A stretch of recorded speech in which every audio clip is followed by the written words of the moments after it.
멋있다! 군산 시민 여러분.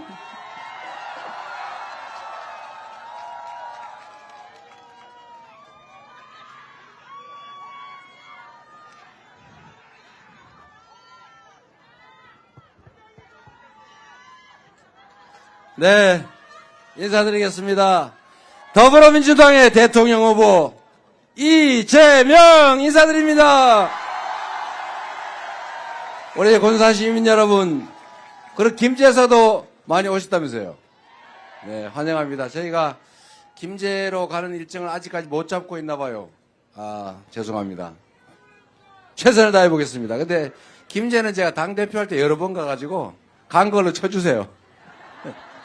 네, 그래 주시겠죠? 네, 날씨는 우중중하지만 비가 안 와서 정말 다행입니다. 어제는 제가 전남의 저 이순신 로드를 따라서, 이순신 장군의 길을 따라서 유세를 다녔는데 비가 아주 장대비가 내려가지고 너무 고생했습니다. 근데 제가 정말 감동적이었던 것은 그 비에 우산도 제대로 못 쓰고, 우산 쓰면 옆 사람한테 겹치니까 그 장대비를 맞으시면서 기다리고 계셔서 정말 좀 감동했습니다. 저 때문이었겠어요.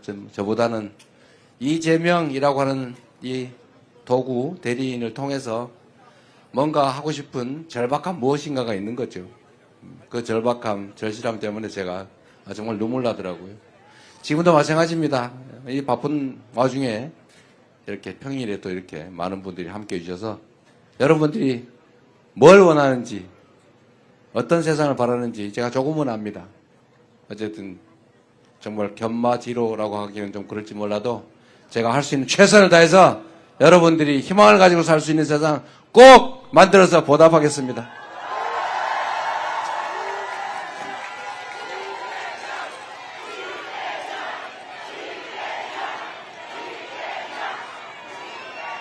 여러분, 요새 정말 먹고 살기 어렵죠? 경제가 너무 어렵고 정말 골목에 가게들도 다 문 닫고, 이게 지방만 그런 게 아니라 수도권도 그래요. 물론 수도권이 조금 물 깊이가 깊으니까 견딜만 하긴 하지만 지방보다 조금 낮긴 하지만 또 전국이 다 마찬가지입니다. 이게 전 세계적인 현상의 일부이기도 한데, 문제는 작년 12월 3일을 기점으로 모든 사람이 불안해지니까 움직이질 않아요. 경제라고 하는 게 너무 잘 알지만 순환 아닙니까? 순환. 제가 자주 말씀드리는데 사람들이 경제, 그럼 뭐 엄청나게 복잡하고 대단한 거라서 특별한 사람만 안다고 생각하지만, 그냥 경제는 돈이 도는 걸 경제라고 그래요. 돈이 팽팽팽팽 돌면 돈 양이 적어도 경제가 활성화된 거죠. 돈이 많아도 딱 갇혀 있으면 경제가 죽은 거죠. 우리가 100억을 가지고 있었는데 그 100억이 누구 손에 딱 들어가서 꼼짝을 안 하면 경제가 활성화 안 된 거잖아요. 근데 100만 원 밖에 안 되더라도 그게 이 집 저 집 건너 자꾸 왔다 갔다 하고 돌면 그게 경제가 살아있는 거죠. 이게 이제 경제학자들이나 또 일부에서 반론을 하긴 하던데, 이 경제라고 하는 걸 너무 어렵게 생각해서 제가 옛날에 이런 예를 하나 든 일이 있어요. 동네 경제가 아주 막 다 죽어가지고 썰렁하게 그냥 침체되어 있는데 그 동네에 어떤 관광객이 한 명이 왔어요. 그러니까 이 사람이 전화로 오기 전에 예약을 했습니다. 예약을. 내가 거기 이틀 묵을 건데 예약금으로 10만 원 보내겠습니다. 10만 원 호텔 주인이 받았어요. 그걸 받아가지고 마이크 좀 올려주세요. 네, 마이크를 최대한 올려주세요. 문제가 안 생긴 범위 내에서. 네, 잘 안 들릴 겁니다. 네. 잘 안 들릴 겁니다! 이러면 들릴 텐데. 목이 아파가지고. 최대한 좀 올려주시고요. 이 돈을 10만 원을 이 호텔 주인한테 예약금으로 오전에 들어왔어요. 들어와서 이 호텔 주인이 오랜만에 돈이 10만 원 들어와서 외상값을 갚자. 해가지고 동네 식품 가게 외상값을 10만 원을 얼른 갖다 갚았어요. 이 식품 가게 주인이 오랜만에 또 돈이 들어왔어요. 내가 평소에 못 먹던 통닭이나 한 번에 사 먹자 이래가지고 통닭을 다 사서 먹었어요. 그 통닭 가게 주인도 요즘 10만 원이 오랜만에 들어왔어요. 그래서 옆집에 저번에 우리 그 신발 가게 신발 가게 외상했던 거 갖다 갚았어요. 신발 가게 주인도 10만 원 받아가지고 드디어 돈이 들어왔구나. 그래서 우리 배고픈데 빵이나 사 먹자. 이래 빵을 잔뜩 샀어요. 빵 가게 주인이 전에 호텔에 가서 외상으로 호텔값 못 줬던 거 10만 원 줬습니다. 그런데 좀 이따가 이 여행객이 우리 여행 일정이 바뀌었어요. 미안합니다. 그 돈 돌려주세요. 그래서 돈 받아 갔어요. 이 동네에 들어온 돈은 아무것도 없는데 그런데 동네에 어쨌든 거래가 쫙 일어난 거죠. 이게 경제죠. 군산에 우리 지역 카페 많이 하시죠? 네, 지역 카페. 제가 지역 카페 여기서 하는 것도 배워서 제가 경기도 배달 특급이라고 그걸 만들어서 지역 카페, 공공 지역 카페죠. 배달 앱 이런 걸 만들어 봤습니다. 그런데 사람들이 자꾸 그런 얘기를 해요. 뭐 자꾸 퍼주기 하느냐? 왜 공공기관이 그런 걸 나서서 배달 앱 만들고 그러냐? 이렇게 얘기를 하죠. 그런데 예? 안 들려요? 많이 퍼달라고요? 그렇죠. 많이 퍼달라고 합니다. 네. 맞는 말이죠. 그게 다 우리가 낸 세금 아닙니까? 누가 그런 얘기를 하잖아요. 그 이명박이 4대강 한다고 그 강바닥에다가 20조 원, 40조 원 퍼붓는 건 괜찮고, 그 군산에 지역 카페 지원 300억 하는 건 추구도 안 됩니까? 네. 생각의 차이죠. 그래서 그런다고 해요. 힘 있는 사람, 돈 많은 쪽에다가 돈을 마구다 갖다 쓰면 그건 투자라 그러고, 돈 없는 데다가 돈을 쓰면 낭비라 그런대요. 왜 그게 낭비입니까? 지금처럼 경제가 다 죽었잖아요. 동네에 가게 안 되지. 가게 장사가 안 되잖아요. 손님이. 그래서 이런 데는 정부가 역할을 해야죠. 정부는 원래 기업, 생산의 주체, 가게, 소비의 주체. 물론 단순해서 그래요. 정부, 조정하는 주체죠. 정부, 가게, 기업. 이게 원래 역할이 있어요. 경기가 나빠지면 정부가 돈을 풀어야죠. 그런데 경기가 너무 활성화돼서 지나치다, 과열된다. 그럼 정부가 세금을 더 걷든지 이자를 올리든지 해가지고 약간 눌러주는 거죠. 이게 정부 역할입니다. 그런데 지금 정부는 뭘 하고 있어요? 무조건 아껴요. 무조건 아껴. 지금 배가 고파 죽겠는데 허리띠를 졸라가지고 허리 부러지게 생겼어요. 이렇게 하면 안 되죠. 그래서 지금도 추경 좀 하자. 소비 좀 진작을 좀 하자. 돈이 좀 돌게 하자. 그랬더니 절대로 안 된다고 고집을 부리고 있습니다. 어쨌든 경제라고 하는 게 그렇게 어려운 게 아니다. 돈이 돌게 해야죠. 다 굶어 죽은 다음에 나중에 그때 가서 하면 뭐 하겠어요? 지금이 정말 정부가 재정적인 노력을, 역할을 할 때다. 그렇게 생각합니다. 소비 쿠폰도 좀 지원 좀 하고, 지역 카페 있잖아요. 그 지원도 좀 하고, 그 다음에 배달 앱 이런 것도 활성화해서 좀 민간 배달 앱이 너무 많이 뜯어간다면서요. 죽겠다고 그러더라고요. 독점을 하니까 그렇잖아요. 경쟁을 시켜야죠. 그래서 군산은 배달의 기수던가? 예.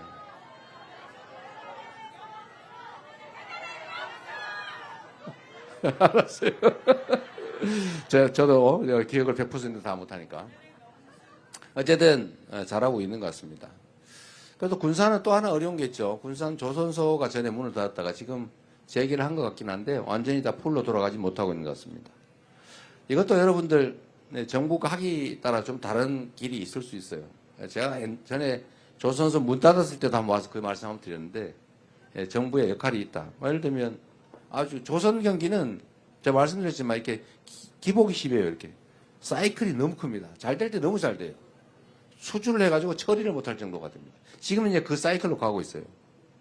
근데 또 언제가 되면 또 이게 쭉 주저앉죠. 근데 이걸 정부가 좀 조정을 해줘야 됩니다. 그래서 배 수주가 너무 없을 때는 군함이나 공용선 이런 발주도 좀 많이 하고 또 경기가 과열되면 뭐 다른 방법도 지원해서 조금 조정해 줄 수도 있죠. 지금 조선 관련해서는 좀 새로운 기회가 생기는 측면이 있습니다. 여러분도 좀 군산도 기대를 해 주셔야 되는데, 미국이 이제 해군을 강화하면서 해군 군함 수요가 아주 많아지고 있어요. 지금 통상 문제로 지금 한미 간에 곧 협상도 해야 되고 갈등이 생길 텐데, 이것도 중요한 의제가 될 거고 우리한테 기회 요인으로 만들 수가 있을 겁니다. 너무 자세한 얘기를 하면 이게 문제가 될 수도 있어서 여기까지 요 정도 하도록 할 텐데 제가 드리고 싶은 말씀은 정부가 하기 따라 경제 상황은 많이 바꿀 수 있고 좋아질 수 있다. 유능한 정책을 하는 충직한 일꾼이 하면 잘 될 수 있다. 그 말이죠. 맞죠, 여러분?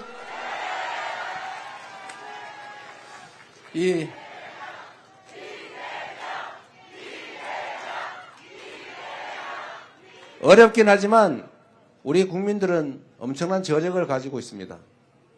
정말 어떤 위기에서도 이 나라를 위기에서 구해온 게 바로 국민들, 백성들 아니었습니까? 군사 독재도 우리 국민들의 손으로 물리쳤고 많은 희생을 치르긴 했지만요. 그 다음에 박근혜 정권도 촛불을 들어서 끌어내렸고 작년 12월 3일 그 내란의 밤, 그 어두침침한 내란의 밤도 우리가 응원봉을 들어서 제압하고 진압하고 이겨나가고 있지 않습니까? 이 위대한 국민들이죠. 전 세계에 없는 무혈의 평화혁명을 8년 만에 10년도 안 돼서 2번씩이나 해내는 이런 위대한 국민이 어디 있습니까? 우리밖에 없어요. 그리고 이 해방된 식민지들 중에 이 근대화, 산업화, 그리고 민주화를 동시에 이뤄낸 나라는 딱 한 나라, 대한민국밖에 없다. 여러분이 바로 그 주체다. 맞습니까, 여러분? 이 엄청난 저력을 제대로만 발동하면 지금의 이런 위기 가뿐하게 이겨내고 지금보다 아니 얼마 전에 대한민국 세계에서 각광받던 망가지기 전에 대한민국 그 대한민국보다 훨씬 더 나은 대한민국을 만들 수 있다. 저는 그렇게 생각합니다. 동의하시죠? 문제는 바로 정치죠. 누가 하느냐냐, 누가 할 수 있습니까?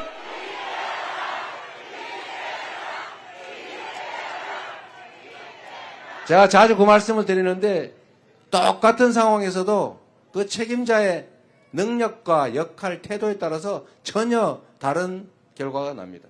여러분 사실 우리 동창회 개모임을 해도요. 그 개주가 성실하고 연락도 자주 하고 꼼꼼하게 살림하고 회비도 잘 걷고 잘 관리하고 그러면 모임 잘 돼요. 근데 이 개주 동창회장이 엉망으로 전화도 안 하고 막 회원하고 싸우고 막 편가르고 이렇게 하면 그 모임이 되겠어요?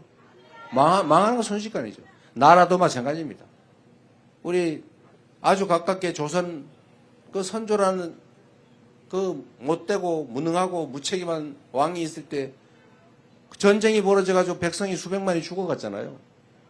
그런데 그 똑같은 조선에서 우리 정조, 이 정조는 완벽하게 정말 부흥하는 조선을 만들었습니다. 이 한 사람 때문이죠. 이 한 사람으로 인해서 그렇게 많은 변화가 있다. 제가 남부 이순신 로드 벨트를 따라서 제가 말씀을 많이 드렸는데 똑같은 조선 수군을 가지고 아니 훨씬 더 숫자도 적고 많이 망가진 전함들 12척 가지고 이순신은 23연승을 했잖아요. 조선을 구했지 않습니까? 근데 원균 뭐 했어요? 술 먹고 맨날 놀다가 누구처럼? 아, 그 사람이에요? 아, 나 몰라. 예. 하여튼 그러다가 결국은 연패해가지고 조선을 위기에 빠뜨리잖아요. 똑같은 상황에서도 전혀 다른 결과를 만들어낼 수가 있다. 이거는 지금도 마찬가지입니다. 대한민국이 과거에 비해서 교육도 많이 받았지요. 우리 국민들 엄청 똑똑하지요. 성실하지요. 그리고 자본도 많지요. 기술도 높죠. 이 문화적 역량이 얼마나 높습니까? 특히 전북, 이 예향, 이 문화적 역량이 얼마나 높은지 전 세계에서 대한민국 가면서 와, K-팝, K-컬처 이렇게 숭상하잖아요. 폭삭 소가수다 이런 거 제주도 그거 제주도 얘기인데 그런 거 만들어가 전 세계인이 보고 울잖아요. 저도 많이 울었는데 여러분도 많이 울었죠? 이게 문화적 역량이죠. 이 뛰어난 역량을 가지고 우리가 전 세계 1등 못하라는 법이 어디 있습니까? K 이니셔티브, 코리아 이니셔티브 모든 영역에서 우리가 한번 세계 1등을 해보자. 그런 나라 만들 수 있죠? 얼마든지 만들 수 있습니다. 정치만 똑바로 잘 되면.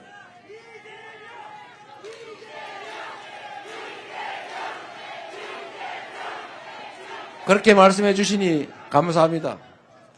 사실 저도 자신이 있습니다.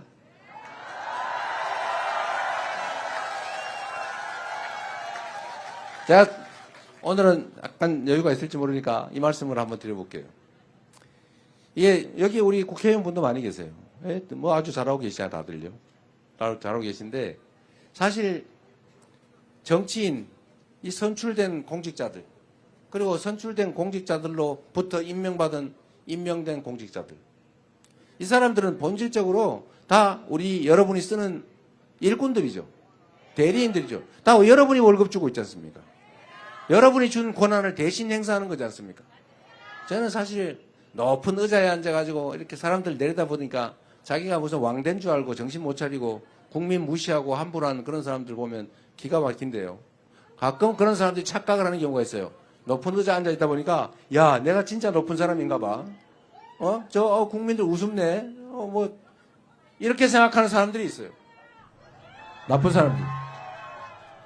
그런데 본질적으로 모든 공직자는 국민의 대리인일 뿐이죠. 일꾼일 뿐입니다. 이 일꾼이 주어진 권한을, 맡겨진 예산을 제대로만 쓰면 완전히 다른 세상을 만들 수가 있어요.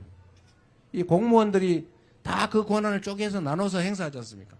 이 공무원을 어떻게 지휘하냐에 따라서 전혀 다른 결과가 나와요. 100만의 대한민국 국가 공무원들을 정신을 바짝 차리고 주어진 권한과 예산을 오로지 국민만을 위해서 쓴다. 이런 생각을 해가지고 자세를 바꾸기 시작하면 1년 안에 전혀 다른 결과를 만들어낼 수가 있습니다.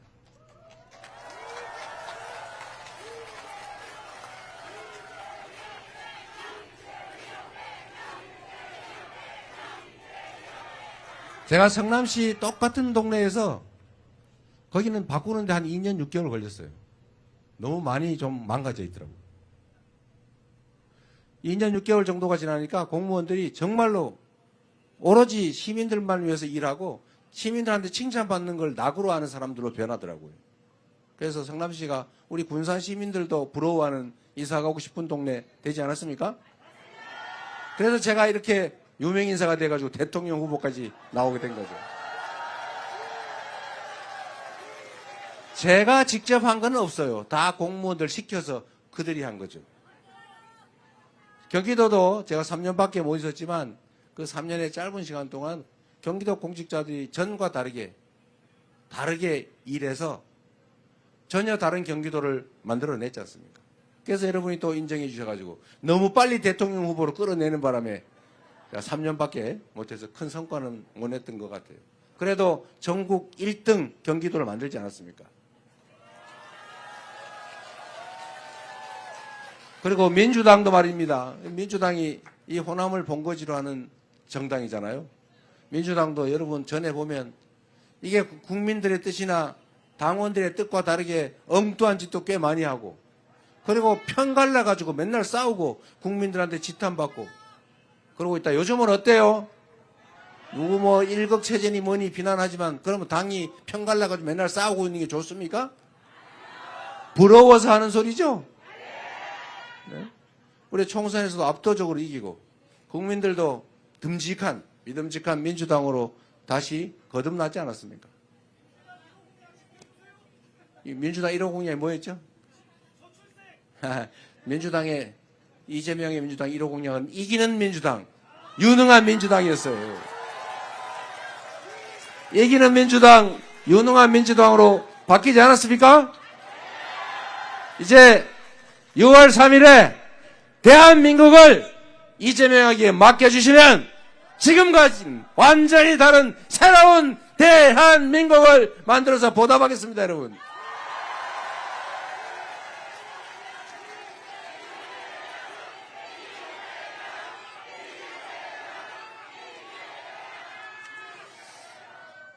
제가 이 말씀 하나 드릴게요. 사실 여기도 비슷한 게 있을지 모르겠는데, 정치는 불가능한 일을 가능하게 만드는 일이라고도 해요.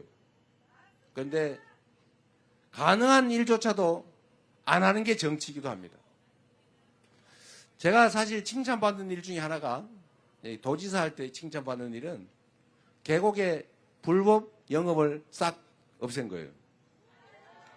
아마 이 익산 근처에도 꽤 있을 거예요. 그런데 한번 생각해 보세요. 대한민국 정부가 수립된 이래 좋은 계곡에 불법으로 평상 설치하고 다리 적당히 놓고 독점해가지고 자리세 받는 거 그거 지금까지 수십 년 동안 아무도 제한 못했죠. 뭐 가끔 벌금은 냈죠. 여러 반차를 한 5천만 원에서 매덕 번 다음에 벌금 300만 원 내면 되는 거니까. 계속 걸리면 이름 바꾸면 되는 거니까.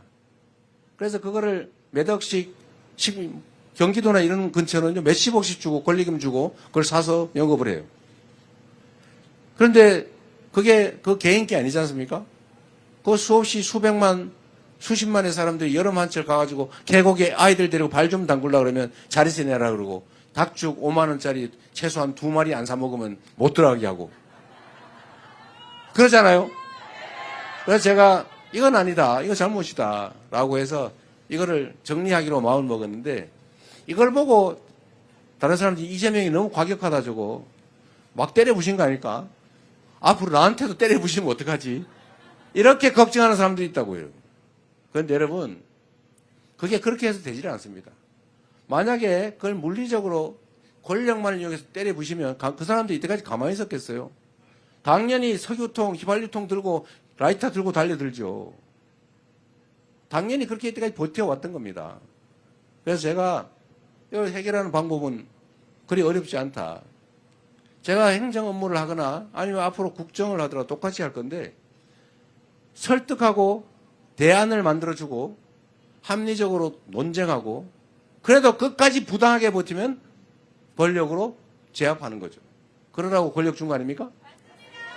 그래서 제가 경기도 그중에 가장 악질적이고 가장 심한데 몇 군데를 시범 케이스로 일단 단속을 했어요. 물론 법적 절차를 다 밟아서. 안 하면 철거합니다. 계고문 보내고. 철거 안 하면 강제 철거하고 비용도 올립니다. 안 해요. 그럼 법대로 철거. 이걸 한 두세 개를 이렇게 일단 한 다음에 제가 다른 데는 이제 다니면서 말로 다 만나서 설득을 했죠. 필요한 게 뭐냐. 우리가 몇 억씩 주고 사 들어왔는데 우리 어떡하란 말입니까? 그러면 다른 길을 찾아주면 될 거 아니냐. 그래서 제가 이렇게 얘기했어요. 일단 닭죽 파는 거 좋은데 닭죽 한 마리 6만 원씩 받고 파는 거 좋은데 그거보다 더 좋은 방법을 지금부터 알려주겠다 내가. 지금 그것 때문에 안 오지 않냐. 계곡에 사람이 더러워서 피해서 안 오지 않냐. 싹 정리하자. 이걸 싹 정리한 다음에 깨끗하게 정비를 해서 많은 사람이 막 오게 한 다음에 거기다가 닭죽을 팔지 말고 커피와 차를 팔아라. 닭 5만 원 주고 해봐야 땀 삘삘 흘리고 막 1시간 동안 고아가지고 팔아봐야 3만 원밖에 안 남지 않냐. 그런데 커피 한 잔 팔면 8,000원에서 10,000원을 받을 수 있는데 원가가 내가 알아보니까 120원이더라. 예? 그래서 이거를 깨끗하게 정비하고 저기 유럽의 어디 관광지처럼 산책로도 정비하고 주차장도 만들고 이렇게 싹 정비를 하고 그리고 봄철에는 무슨 그림 그리기 대회, 여름에는 메기 잡기 대회, 버들치 잡기 대회, 낚시 대회 이런 거 하고 가을 되면 또 그림 그리기 대회 이런 거 하고 농산물도 팔고 화장실도 만들고 산책로 만들고 이러면 많이 오지 않겠습니까? 그거 어떻게 믿었냐고 그래서 내가 할 테니 그거 안 믿으면 어떡할 건데? 그렇게 할 건데 만약에 안 하면 봤죠? 저기 철거하는 거. 강제 철거하고 비용도 물리고 당연히 형사처벌하고 지원도 안 해줍니다. 반대쪽으로 협조하고 철거 빨리 하고 우리가 돈 다 들여서 다 철거하고 원상복구 우리 다 하고 돈도 지원해주고 빌려도 주고 주차장도 만들어주고 화장실도 만들어주고 길에 저기 산책로 다 만들어주고 그리고 또 계곡 단위로 한 명씩 채용해가지고 계곡 관리관 만들어서 다 처리해주고 동네 사람들 고용해서 청소하는 거 다 고용해서 청소해주고 이렇게 할 테니까 둘 중에 어떤 걸 고르겠습니까? 그래서 그분들이 다 믿고 자기들이 다 알아서 싹 철거했어요. 거기가 불법 시설물이 1,700개인가 800개인가 뭐 이래 있었다는데 제가 강제 철거한 건 5군데가 6군데밖에 안 돼요. 1%도 안 됩니다. 나머지는 다 주민들이 자발적으로 철거했어요. 그리고 저희가 각 시군에다 지원금 줘가지고 파라솔, 벤치 이런 거 다 만들어주고 길 다 닦아주고 주차장 만들고 공용 화장실 다시 하고 그 건물 커피를 팔려면 그 우중중한 닭죽집이 아니고 깔끔한 카페가 돼야 될 거 아닙니까? 돈 필요하잖아요. 다 빌려줬어요, 제가.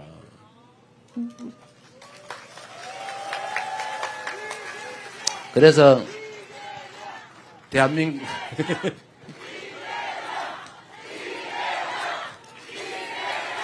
자랑하는 효과가 있네요.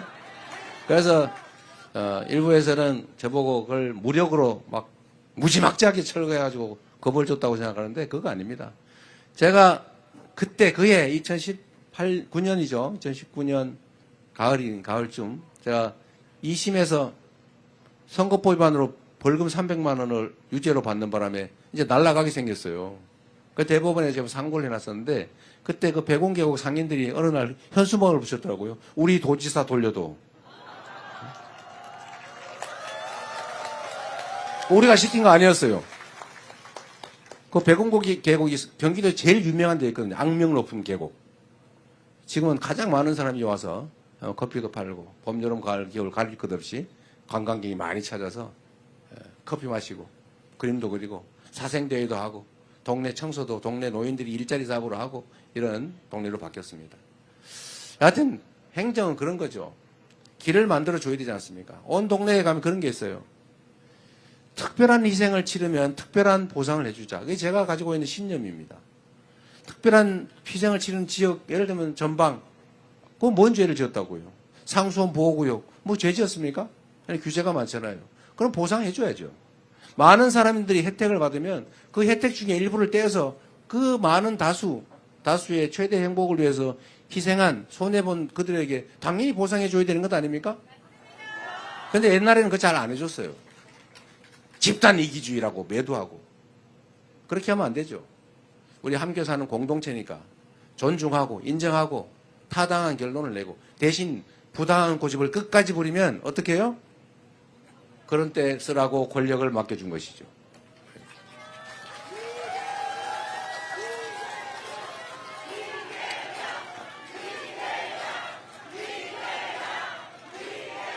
사실 나라는 일도 마찬가지입니다. 온갖 영역에서 이해관계가 충돌해서 싸우죠. 저는 이 싸우고 있는 이해관계 당사자들에게 저는 기회를 줘야 된다고 생각해요. 대화해야 됩니다. 소통해야죠. 얘기 들어야죠. 타당한 건 수용해야죠. 그리고 서로 조금씩 양보하고 대화하다 보면 거의 좁혀져요. 이만큼. 근데 끝까지 좁혀지지는 않는 경우가 많아요. 마지막 남은 요건 어떻게 하느냐? 그건 합리적인 결론을 내라고 강제력을 부여했지 않습니까? 바로 그게 권력이죠. 그러면 합당한 결론을 내면 따르는 거죠. 억울하지 않게. 일반인의 평균적 기준에서. 쓸데없이 고집을 부리는 극소수가 있습니다. 어떻게 할 수 없잖아요, 이거는. 거기에 끌려다니서는 안 되겠죠? 모두를 위해서. 그러나 부당하게 소수라는 이유로, 약자라는 이유로, 힘없는 지역이라는 이유로 불이익 주면 안 된다. 그런 사회를 만들어야죠. 우리가 바라는 세상, 공정하고 합리적이고 말로 대화로 풀어가는 그런 세상. 우리 한번 만들어 보자고요. 네.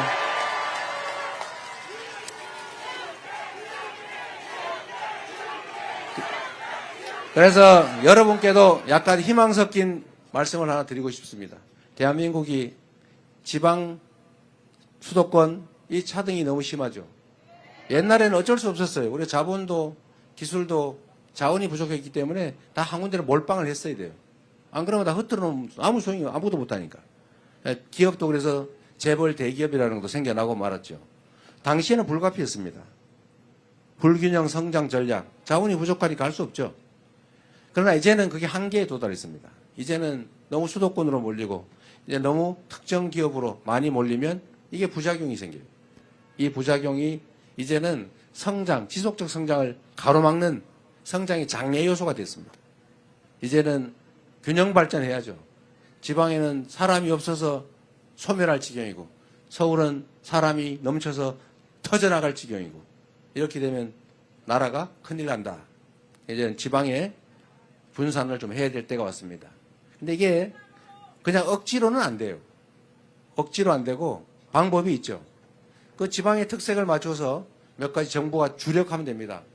그 첫 번째가 여러분한테 관계에 있는 것인데, 대한민국이 앞으로 가야 될 산업의 큰 방향은 첫째는 인공지능을 중심으로 한 첨단 기술 산업으로 신속하게 전환하는 거예요. 두 번째로는 이제는 화석연료 의존 시대가 지났어요. 이제는 재생에너지로 생산되지 않은 제품은 사지 않는다. 탄소로 생산한 제품을 유럽이나 미국에 수출하려면 탄소 국경세라고 하는 걸 엄청나게 내야 된다. 이제는 화석연료에 의존해가지고는 경제 활동이 안 됩니다. 그럼 재생에너지로 전부 바꿔야 돼요. 근데 이 정부가 수사가 전문이라서 태양광 산업 매 수사하다가 이 산업 체계가 완전히 망가지고 있어요. 그것도 빨리 복구해야 되고, 특히 재생에너지는 어디에 많아요?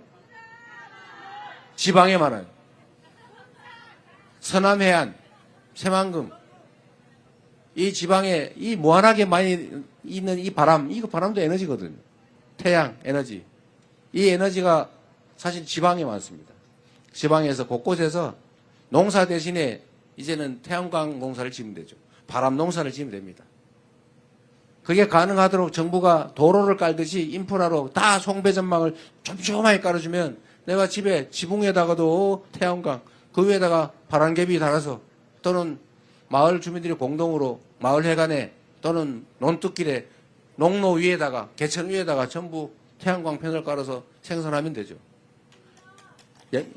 여주 구양리라는 마을을 제가 이번 선거운동 내려오면서 그걸 들렀다 왔는데, 거기는 마을에 조그마하게 한 2천 몇백 평 되는 데다가 마을 해관 밭 이런 데다가 태양광 패널을 설치해서 한 달에 1,000만 원씩 남아요. 그 1,000만 원으로 마을 주민들이 전심은 그냥 다 무료로 먹어요. 동네 버스 다 무료로 운행해요. 사람 한 명 고용해서 동네 살림하는 동네 상머슴을 고용해놨더라고요. 근데 이런 거를 온 동네 마을마다 다 하면 되잖아요. 못할 이유가 없죠. 예. 그래서 태양농사, 바람농사를 짓자. 그리고 요거는 그냥 자급자족하는 정도이고, 그 이상으로 지금 대한민국은 에너지를 전부 재생에너지로 바꿔야 되는데, 지금 대한민국이 재생에너지 비율이 10%가 안 돼요. 9점 몇 %밖에 안 됩니다. 삼성전자 한 군데가 쓰기도 부족하다고 해요. 재생에너지가 없어가지고 지금 공장을 해외로 다 넘기고 있어요. 이러면 안 되겠죠. 그래서 빨리 재생에너지를 국내에서 생산을 시작해야 됩니다. 그래서 정부가 각 인프라를 구축해주고 지방에 재생에너지를 대대적으로 생산하게 하고 그걸로 먹고 살고, 대신에 기업들을, 이제 여기 중요한데 여러분, 익산에서 배추 농사를 지어가지고 서울에다가 갖다 팔면 어디가 비싸요? 서울이 비싸죠. 왜? 그건 너무 당연한 겁니다. 수송비가 드니까. 그런데 전기는 저 영광에서 생산하는데 서울하고 영광하고 전기요금 금액이 같아요, 달라요? 이상하지 않아요? 이제 앞으로 바꿔야 됩니다. 바꿔서 지방에서 전기를 생산하면 지방에는 싸게 수송비, 전력 송전비 다 붙여서 소비지는 더 많이 내야 될 거예요.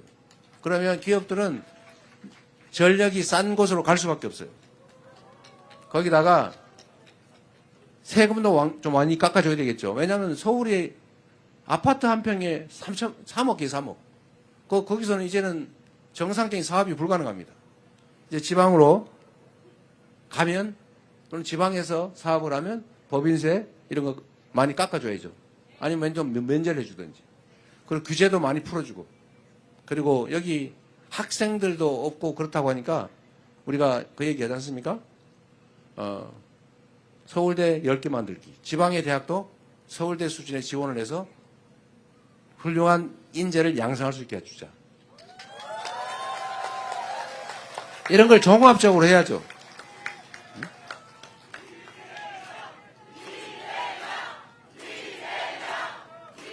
그래서 우리가 지방 균형 발전한다고 말은 하는데 실제로는 잘 안 되잖아요.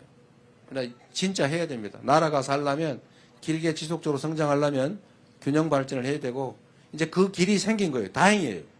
오히려 지금 이 위기가 기회일 수 있는 거죠. 지난 3년 동안 이렇게 막 밀어놨기 때문에 새로 시작할 수 있게 된 거예요. 완전히 새로.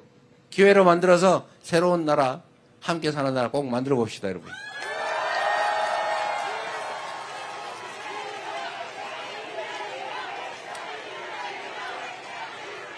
저희가 며칠 전에 이제 교육 관련 공약을 발표했는데 그 중에 서울대 10개 만들기라고 하는 게 있어요. 그것도 사실은 이런 지방 균형 발전 때문입니다. 기업들이 지방으로 가고 싶은데 땅값 싸고 좋잖아요. 문제는 사람이 없다고 해요. 인재가 없다. 그러니까 그 지역에 왜 인재가 없냐? 일단 청년들 입장에서 보면 연애 데이트가 쉽지가 않아요. 즉 정주 생활 환경이 너무 안 좋습니다. 영화관도 없어요. 문화활동이 안 돼요. 교육받기도 쉽지 않아요. 일자리가 없어요. 일자리가 없는 게 먼저냐? 청년이 떠난 게 먼저냐? 모르죠. 닭이 먼저인지 알이 먼저인지. 이걸 동시에 해결해야 된다. 서울대는 우리 정동영 의장님 어디 가셨나? 서울대 나오셨죠? 네. 서울대는 정부에서 예산을 1인당 학생 예산이 5천만 원이 넘어요. 한 6천만 원 가까이 된다더라고요. 그런데 전북대는 얼마인지 아세요? 얼마예요? 2천만 원, 2천만 원. 2,100만 원, 2천만 원 뭐 그래요. 저는 이런 게 이해가 안 됩니다. 이 근본적인 사고를 바꿔야 되는데 나라 살림을 하면 어려운데 더 지원하고 있는 데는 좀 양보하고 그래야 되는 거 아닙니까? 물론 아까도 얘기했죠. 불균형 성장 전략을 취할 수밖에 없을 때 자식이 5명인데 이게 한 명이 먹고 살기도 어려워요. 그러면 장남 이놈이라도 어떻게 키워가지고 이놈이라도 키워서 공부시켜가지고 집안을 좀 일으키자. 그래서 장남한테 집중 투자하는 때가 있었어요. 그런데 지금은 그런 정도는 아니란 말이에요. 그러면 똑같이 내줘야죠. 장남 안 그래도 먹고 살만한데 그거 막 직장 얻어가지고 잘 살고 있는데 거기다가 왜 전 재산을 물려주냐고요. 에? 그 장남 때문에 고생한 막내, 둘째, 셋째 여기 그래가지고 힘들게 겨우 입에 풀칠하고 사는데 거기다 재산 더 물려줘야 되는 거 아닙니까? 그런데 지금 반대. 지방 국립대는 왜 그렇게 학대하는 거예요 도대체? 거기다 더 지원해줘야 되는 거 아닙니까? 그럴 수 있는 상황이 됐죠. 그래서 서울대 거를 뺏어가 주자 그러면 또 싸움 나니까 예, 거기 놔두고 그냥 그대로 하고 지방에 대한 지원을 늘려야 되는데 물론 재정에 문제가 좀 있긴 해서 엄청나게 제가 생각해도 확 늘리고 싶은데 그러나 어쨌든 연간 약 1,000억 단위 정도는 지원을 줄 수 있지 않을까. 계속 늘려야죠.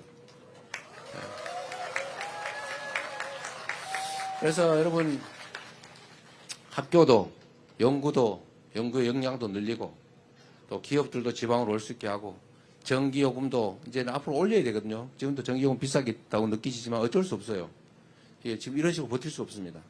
예, 올릴 때 지방은 좀 덜 올리든지 아니면 그냥 유지를 하든지 해서 예, 에너지 요금의 차이를 규제의 차이를 세금의 차이를 만들면 희망이 생길 거다. 지방도. 그리고 전북에 관계된 이야기. 재생에너지 산업도 중요한데 전북은 특장점이 하나 있는 것 같아요. 소위 식품 클러스터. 전에는 아유 뭐 그게 무슨 사업이 되겠어. 사양산업 아니야 이렇게 생각했는데 여러분 제가 예를 하나 드려드릴게요. 이 한류라고 하는 게 이 문화라고 하는 게 정말 엄청난 영향력을 가진 겁니다. 한국 노래를 흥얼거리다가 한국어를 배우기 시작했고 그러니까 한국어 학원들이 생기기 시작했고 한국 음식을 먹기 시작하고 그러다 보니까 김밥을 먹어보니까 맛있어요. 그러니까 지금 김밥이 해외에서 불티나게 팔리는데 김을 원래 우리나라 말고 별로 안 먹었는데 지금 미국, 유럽이 김을 먹기 시작해가지고 김 생산이 부족할 지경이 됐다고 합니다. 김밥. 요새 김밥을 수출하잖아요. 전주 비빔밥. 요새는 보관이 되잖아요.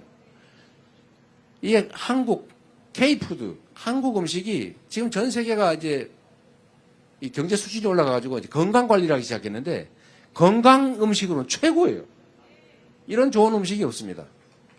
이거 수출하면 되잖아요. 전주 비빔밥, K푸드. 그런데 이 전북이 국가 식품 클러스터, 식품 특화 지역으로 지정돼 있지 않습니까? 실제로 농공단지들이 잘 발달해 있어요. 농업이 잘 발달해 있고 또 실제로 많이 경쟁력이 있습니다. 그래서 앞으로 아까 말씀드렸는데 대한민국의 산업은 1.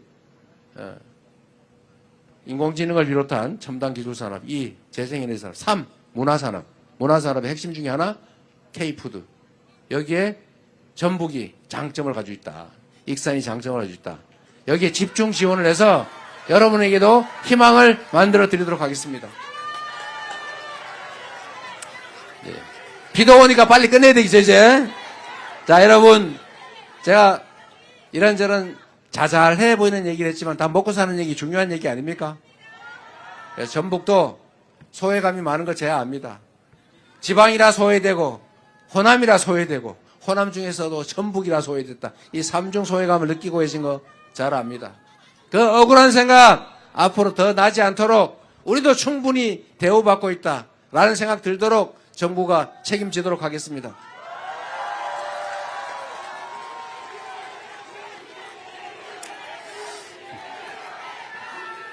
자, 여러분, 이제 제가 드릴 말씀은 다 드린 것 같아요. 이제 새만금에 대한 지원도, 저는 새만금 얘기 안 하고 싶은데 안 하면 안 된다고 그래서 잠깐 말씀드릴게요. 이 새만금 얘기한 지 30년 넘어가지 않아요? 이 뭐 하루 이틀도 아니고, 그래서 저는 이걸 공약이라고 하는 거는 좀 무의미하다. 미안하더라고요. 뭐, 사람 놀리는 것도 아니고. 그러나, 이 점은 제가 분명히 말씀드립니다. 저는 정치를 하면서 뭐 새로 뭐 하겠다 이런 공약 많이 안 했어요. 특히 엄청난 SOC 투자 뭐 하겠다 이런 공약 잘 안 했습니다. 왜냐하면 잘 안 돼요. 돈은 많이 들고. 그래서 있는 거라도 빨리 끝내자. 새만금 문제는 다른 것보다도 정리를 빨리 해야 될 것 같아요. 또 그 중에 하나 뭐 해수 유통도 빨리 결정해가지고 일부 조력 발전이라도 하든지 빨리 합리적으로 하고 그 기간에 이미 개발된 또 앞으로 개발하지 않을 수 없는 지역은 빨리 용도대로 기업들이 들어오든지 연구기관들이 들어오든지 또는 아까 말씀드린 대로 재생에너지 생산량을 늘려서 그걸 싸게 공급하든지 해서 빨리 완료하도록 하겠습니다, 여러분.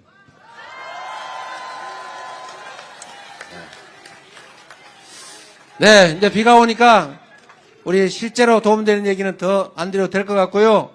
여러분, 희망을 가집시다. 우리 위대한 우리 국민들이 이제 6월 3일부터는 국민이 존중받는 나라, 여러분이 이 나라 주인으로 인정받는, 그래서 국가의 모든 역량이 오로지 국민만을 위해서 사용되는 진짜 민주공화국, 진짜 대한민국 만들어야 되겠죠? 여러분이 기회를 주시면 유용한 도구로서 충직한 일꾼으로 최선을 다하겠습니다. 고맙습니다.